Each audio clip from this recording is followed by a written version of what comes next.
میں تو اب تک کنواری ہوں, یہ خامخواہ میں مجھے بدنام کرنے پر تلا ہوا ہے. اب جب سیدنا علی کرم اللہ وجہ الکریم نے یہ سنا, آپ نے سننے کے بعد کہا تیرے پاس اپنے اس دعوے کی دلیل کے طور پر کوئی موجود ہے تو بتا, کیا تیرے پاس کوئی گواہی دینے کو ہے؟ اس عورت نے ایک ایک کر کے 40 گواہ کھڑے کر دیے. وہ سارے کے سارے اسی عورت کے قبیلے سے تعلق رکھتے تھے. ان سب نے کہا ہم معزز قبیلے سے تعلق رکھتے ہیں, عورت معزز گھرانے سے تعلق رکھتی ہے, یہ نوجوان ہمیں بدنام کرنا چاہتا ہے. ہم کہتے ہیں یہ دعوے کے ساتھ یہ عورت کنواری ہے, آج تک اس کا نکاح ہی نہیں ہوا, تو اس جیسا جوان بیٹا کیسے ہو سکتا ہے؟ ایک ایک کر کے سارے گواہوں نے اس کے لیے اس عورت کی حمایت میں گواہی دی, اس لڑکے کے خلاف بات کی. اب میرے پیارے آقا کے پیروانوں, سارا معاملہ سننے کے بعد حضرت علی نے اس سے کہا کیا تیرے ساتھ کوئی تیرا ولی بھی آیا ہے؟ کیا تیرے ساتھ کوئی گھر کا آدمی بھی آیا ہے؟ اس نے اپنے 4 بھائی کھڑے کر دیے اور کہا یہ میرے چاروں بھائی ہیں, یہ میرے ولی ہیں, یہ اس وقت میرے ساتھ یہاں میری حمایت میں آئے ہیں. اب حضرت علی نے ان چاروں بھائیوں سے کہا میں جو فیصلہ تمہاری بہن کے حوالے سے کروں گا, کیا تمہیں میرا فیصلہ منظور ہوگا؟ ان سب نے ایک زبان ہو کر کہا امیر المومنین آپ جو بھی فیصلہ کریں گے ہم بے چوں چرا آپ کے فیصلے کو تسلیم کرتے ہیں. اب جب حضرت علی نے ان سے یہ بات کہلوا لی, ان سب نے یہ وعدہ کر لیا. حضرت علی نے اپنے غلام کو بلایا اور بلانے کے بعد 400 دینار لیے اور لینے کے بعد اس لڑکے کو قریب بلایا اور بلا کر آپ نے فرمایا کہ اے لڑکے, اس عورت کے ساتھ میں تیرا نکاح کراتا ہوں, یہ 400 دینار لے, اس عورت کی گود میں مہر کے طور پر ادا کر دے. اس عورت کا 400 دینار کے عوض میں تجھ سے مہر ادا کرتا ہوں, مہر دیتا ہوں اور نکاح کراتا ہوں. اب تو مہر ادا کر کے اس کو اپنے ساتھ لے جا اور پھر میرے پاس اس حال میں واپس آ کہ تم دونوں پر غسل فرض ہو چکا ہو. اللہ اکبر. حضرت علی نے جب یہ فیصلہ سنایا, اس لڑکے نے آگے بڑھ کر 400 دینار لیے, بڑھ کر آگے اس عورت کی گود میں ڈال دیا. اب جیسے ہی عورت کی گود میں ڈالا وہ بے ساختہ پکار اٹھی اے امیر المومنین, اے امیر المومنین مجھے آخرت کے عذاب سے بچا لیجئے, مجھے آخرت کے عذاب سے بچا لیجئے. آپ ایک ماں کا نکاح اس کے بیٹے کے ساتھ کراتے ہیں, آپ مجھے اس گناہ عظیم سے بچا لیجئے. حضرت علی نے کہا کہ جب تو واقعی اس کی ماں ہے اور یہ تیرا بیٹا ہے تو پہلے تو ماننے کو تیار کیوں نہیں تھی, اب تک تو انکار کیوں کرتی رہی؟ تو جانتے ہو اس پر وہ عورت کیا کہتی ہے؟ اپنے بھائیوں کی طرف اشارہ کر کے کہتی ہے ان میرے بھائیوں نے جبرن ایک کمینے آدمی کے ساتھ میری شادی کرا دی تھی, میری مرضی نہیں تھی, لیکن اس کے باوجود انہوں نے دولت کی لالچ میں میرا نکاح اس کے ساتھ کرا دیا. وہ تقریباً 2-3 سال تک میرے ساتھ رہا, اس کے بعد جو ہے وہ غائب ہو گیا.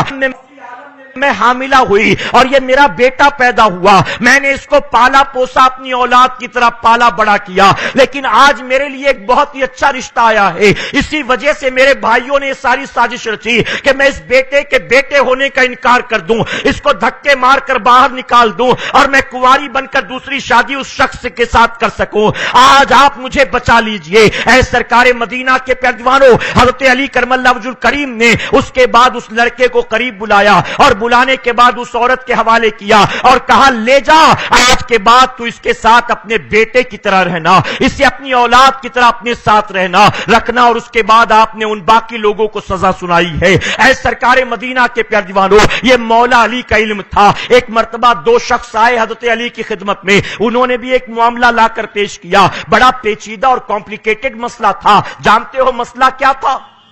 آپ تھکے تو نہیں نا میرے بھائی؟ حالانکہ جو وقت دیا گیا تو بالکل کمپلیٹ ہونے کے قریب ہے اور میں گفتگو سمیٹنے کے قریب ہوں. ایک مرتبہ درود شریف پڑھ لیں آپ. اللہ رب محمد صلی اللہ علیہ وسلم نحن عباد محمد صلی اللہ علیہ وسلم. مسئلہ یہ تھا, ان دونوں لوگوں میں آپس میں لڑائی ہو گئی. دونوں سفر پر تھے, سفر پر دونوں ساتھ تھے, ایک جگہ درمیان میں بیٹھے کھانے کے لیے. تو ایک شخص کے پاس 5 روٹیاں تھیں اور دوسرے کے پاس 3 روٹیاں تھیں. دونوں نے دسترخوان پر وہ 8 روٹیاں رکھی. اب ایک تیسرا شخص بھی آ گیا, اسے ان لوگوں نے دعوت دی, وہ مسافر تھا, آئیے ہمارے ساتھ بیٹھیے کھانا کھا لیجئے. وہ آیا, شریک ہو گیا کھانے میں. فرمایا گیا کہ کھانا کھانے کے بعد اب وہ تیسرا آدمی جب جانے لگا. آپ سن رہے ہیں توحید نیٹ ورک کی اسلامک آواز. Tauheed network international Islamic YouTube channel. اس نے 8 دینار نکالے, دسترخوان پر رکھ دیا اور رکھ کر کہا کہ اس کو آپس میں دونوں بانٹ لینا. یہ کہہ کر چلا گیا. اب جس کی 5 روٹیاں تھی اس نے 5 دینار لے لیے, جس کی 3 روٹیاں تھی اس کو 3 دے دیا. اب 3 والا کہتا ہے کہ اس شخص نے دیتے وقت کہا تھا آپس میں بانٹ لینا, تو میں 3 کیوں لوں اور تم 5 کیوں لو؟ 4 تم لو اور 4 میں لوں گا, دونوں کا حصہ برابر برابر ہونا چاہیے. اس شخص نے کہا میری روٹیاں 5 تھی اس لیے میں 5 رکھتا ہوں, تمہاری 3 تھی تم 3 رکھو. اس نے کہا روٹیاں کتنی بھی ہو اس کی پرواہ نہیں, حصہ تو برابر برابر لگے گا. آپس میں جھگڑا ہوا, مقدمہ آیا مولا علی کی بارگاہ میں. اب کتنا کمپلیکیٹڈ کیس تھا نا. اگر آج یہ مسئلہ لے کر کسی مفتی صاحب کے پاس پہنچو, مفتی صاحب کہیں گے بھیا یہ کوئی دین کا مسئلہ نہیں ہے, اس کو لے کر پولیس چوکی میں آپ جاؤ, پولیس والا آپ کا مسئلہ حل کرے گا, ہم کیسے حل کریں اس کو؟ یہ کوئی دینی مسئلہ تھوڑی نہ ہے کہ باپ کا انتقال ہو گیا, 4 بیٹے ہیں, آپس میں جو ہے وراثت میں جو بچا وہ بانٹنا ہے, کوئی دینی مسئلہ تو ہے نہیں. یہ آپسی جھگڑا ہے, تم جا کر پولیس اسٹیشن میں سالو کرو. لیکن جانتے ہو حضرت علی نے امیر المومنین مولا علی کرم اللہ وجہ الکریم, علم کا دریا, حکمت کا دریا, باب العلم فرمایا گیا. آپ نے دونوں کا سارا کیس سنا. سننے کے بعد جس کی 3 روٹیاں تھی آپ نے فرمایا تیرا بھائی تجھے 3 دیتا ہے, لے لے, تو فائدے میں رہے گا. اگر میں نے فیصلہ کیا تو سن تیرے حصے میں 1 ہی دینار آئے گا. اب وہ اور پریشان, 3 پر تو مانتا نہیں میں, اور یہاں 1 کی بات کر رہے ہیں. اس نے کہا کہ 1 کیسے آئے گا میرے حصے میں؟ آپ نے فرمایا کہ یہ 3 دے رہا, لے لے, اگر میں نے مسئلہ حل کیا تو تو نقصان میں رہے گا, تیرے حصے میں 3 بھی نہیں آئے گی, 1 آئے گا. تو اس شخص نے دل مضبوط کر کے کہا ٹھیک ہے 1 تو 1 صحیح, آپ فیصلہ تو فرمائیں کہ آخر میرے حصے میں 1 کیسے آئے گا. حضرت علی فرماتے کہ ٹھیک ہے تو سن, تیرے بھائی کے پاس 5 روٹیاں, تیرے پاس 3 روٹیاں, اب کھانے والے 3 ہیں, روٹیاں 8, 1 روٹی کے 3 ٹکڑے کیے گئے, تو 8 روٹی میں کتنے ٹکڑے ہوئے؟ آپ بتائیں کتنے ٹکڑے ہوئے؟ 8 روٹیاں ہیں, 1 روٹی کے 3 ٹکڑے, 8 into 3 کتنا ہوا؟ 24 ٹکڑے. 24 ٹکڑے. اب آپ فرماتے کہ 24 ٹکڑے ہوئے. اب کھانے والے 3 ہیں, تو ایک آدمی کے حصے میں کتنے ٹکڑے آئے؟ ایک آدمی کے حصے میں کتنے ٹکڑے آئے؟ ایک آدمی کے حصے میں 8 ٹکڑے آئے. تو 8 8 8 تینوں نے کھایا, 8 8 8 ٹکڑے تینوں نے کھایا. تو مولا علی نے فرمایا کہ تیری 3 روٹیاں تھی, جب ان کے 3 ٹکڑے کیے گئے تو 9 حصے بنے. 9 میں سے 8 اپنی روٹیوں کے ٹکڑے تو تو نے کھائے, تیری روٹی کا 1 ہی ٹکڑا اس بھائی نے کھایا. اب جتنا اس نے کھایا تھا باقی تو اس کے حصے کا کھایا تھا, کہ اس نے 8 اپنا کھایا اور اپنے حصے کا 7 اس کو کھلایا, تو اس نے 7 اس کو دیے, تو نے 1 اس کو دیا. اب 7 دینار اس کے ہوں گے, 1 تیرا ہوگا, 1 تیرا ہوگا. مرتا کیا نہ کرتا. میں کہتا ہوں اسی لیے جب ان کے گدا بھر دیتے ہیں شاہان زمانہ کی جولی, جب ان کے گدا بھر دیتے ہیں شاہان زمانہ کی جولی, ارے محتاج کا جب یہ عالم ہے مختار کا عالم کیا ہوگا. جب نبی کی گود کے پروردہ, نبی کی نگاہوں کے پروردہ, نبی کی گود کے تربیت یافتہ مولا علی کے علم کا یہ عالم ہے, تو ظاہر ہے کہ میرے آقا کے علم کا ہم اندازہ کیسے لگا سکتے ہیں, کیسے لگا سکتے ہیں. اسی لیے سنیوں کہتا ہوں اللہ کا شکر ادا کرو, اللہ نے کسی باطل فرقے میں پیدا نہیں کیا بلکہ اس جماعت میں پیدا کیا ہے جو جماعت جھوٹی محبتوں کی دعوے دار نہیں ہے, بلکہ جو الحمدللہ اللہ کے حبیب سے بھی محبت کرتی ہے اور ان کی اہل بیت سے بھی محبت کرتی ہے. اب آخری بات اجازت ہے آپ کی, میرے پیارے آقا کے پیارے دیوانوں, یہ سیدنا علی کرم اللہ وجہ الکریم کے حوالے سے میں نے کچھ باتیں بتائی. حضرت علی کی نمازوں کا حال یہ تھا کہ میدان جنگ میں جب کوئی تیر لگتا لوگ نکالنے کی کوشش کرتے تو نکال نہ پاتے. فرمایا گیا درد اتنا ہوتا کہ حضرت علی برداشت نہ کر پاتے, لوگوں کو مجبوراً چھوڑ دینا پڑتا, لیکن لوگ انتظار میں رہتے تھے. یہی حضرت علی جب نماز کے لیے کھڑے ہوتے اللہ اکبر کہہ کے جیسے ہی ہاتھ باندھتے تھے لوگ آگے بڑھ کر ان کے جسم میں پیوست تیر کو کھینچ لیتے تھے. فرمایا گیا حالت نماز میں آپ کے جسم کے تیر کو نکال لیا جاتا تھا اور حضرت علی کو خبر بھی نہ ہوتی تھی. اے سرکار مدینہ کے پیارے دیوانوں ذرا سوچو، جب باپ اس طرح سے نماز پڑھنے والا ہو، حالت نماز میں جس کے جسم سے جنگ کے تیر کو نکالا جاتا ہو، جب باپ کی نمازوں کے خشوع اور خضوع کا یہ عالم ہو، تو یقیناً باپ ایسے ہوتے ہیں تبھی ان کے بیٹے حالت سجدہ میں سر کٹانے والے ہوتے ہیں۔ آج ہمارا اور آپ کا حال کیا ہے؟ نہ باپ کو نماز کی پرواہ ہے اور نہ بیٹے کو نماز کی فکر ہے۔ باپ بھی نماز کے وقت پیر پھیلائے سو رہا ہے اور بیٹا بھی نماز کے وقت آوارہ گردیاں کر رہا ہے۔ غلط تو نہیں کہہ رہا میرے بھائی؟ ذکر شہدائے کربلا کی محفل میں آتے ہو، یزید کو برا بھلا کہتے ہو، میں آپ سب سے کہنا چاہوں گا، اگر واقعی یزید کے لیے آپ کے دل میں نفرت ہے تو یہ کیسا عدل و انصاف ہے؟ آپ نفرت کرتے ہو یزید سے، 10 دن تک یزید پر لعنت ملامت کرتے ہو اور باقی 11 مہینے 20 دن یزید کے نقش قدم پر چلتے ہو، یزید کے طریقے پر چلتے ہو۔ ارے یزید سے نفرت یہ کیسی ہے کہ یزید سے نفرت بھی کرو اور یزیدیت کے راستے پر چلو؟ اگر یزید سے نفرت ہے، اپنے دل میں یزیدیت کے لیے نفرت پیدا کرے اور جو چیزیں یزید کے اندر پائی جاتی تھی اپنی زندگیوں سے ڈھونڈ ڈھونڈ کر ان تمام برائیوں کو نکالو۔ حسین سے پیار ہے، حسینیت کو اپنا لو۔ یزید سے نفرت ہے، یزیدیت کا گلا گھونٹ دو۔ یہ نہیں کہ 10 دن تک تو حسین حسین کرو اور یزید پر لعنت ملامت کرو اور 10 دن گزر جانے کے بعد آپ گانے سنو، آپ فلمیں دیکھو، آپ جھوٹ بولو، آپ نگاہوں کی آوارہ گردی کرو، آپ گالی گلوز کرو، آپ ماں باپ کی بے حرمتی کرو، آپ نمازیں قضا کرو۔ یہ کیسی حسین سے محبت ہے؟ کل یزید کے محل میں ناچ گانا ہو رہا تھا، امام حسین نے گوارا نہ کیا، یہی وجہ کہ اس کے مقابلے میں آ گئے تھے۔ اے حسینیوں، میں آپ سے پوچھتا ہوں، ایک یزید کے محل میں ناچ گانا ہو، حسین گوارا نہیں کرتے ہیں۔ آج ہم حسینی کہلاتے ہیں، کھچڑا بھی کھا رہے ہیں، شربت بھی پی رہے ہیں، سبیل بھی لگا رہے ہیں، محفل بھی سجا رہے ہیں، نیاز بھی تقسیم ہو رہی ہے، نعرے بھی لگ رہے ہیں، تعزیہ بھی گھمایا جا رہا ہے، میلہ بھی لگایا جا رہا ہے، ڈول گاجا باجا بھی بجایا جا رہا ہے، نوحہ مرثیہ ماتم بھی ہو رہا ہے، لیکن نمازوں کی پرواہ نہیں کرتے ہیں۔ کل یزید کے محل میں ناچ گانا ہوتا تھا، آج حسینیوں تمہارے گھر سے ناچ گانے کی آواز آتی ہے۔ کل تک ایک محل میں ناچ گانا ہو رہا تھا، آج مسلمان کا گھر گھر سینما گھر بنا ہوا ہے۔ آپ بجے گزر کر دیکھ لیں مسلم آبادی سے، آپ رات کے 3 بجے نکل کر دیکھ لیں مسلمانوں کی آبادی سے، کسی گھر سے ڈھول کی آواز آئے گی، کسی گھر سے گھنگرو کی آواز آئے گی، کسی گھر سے ہارمونیم کی آواز آئے گی، کسی گھر سے طبلے کی آواز آئے گی۔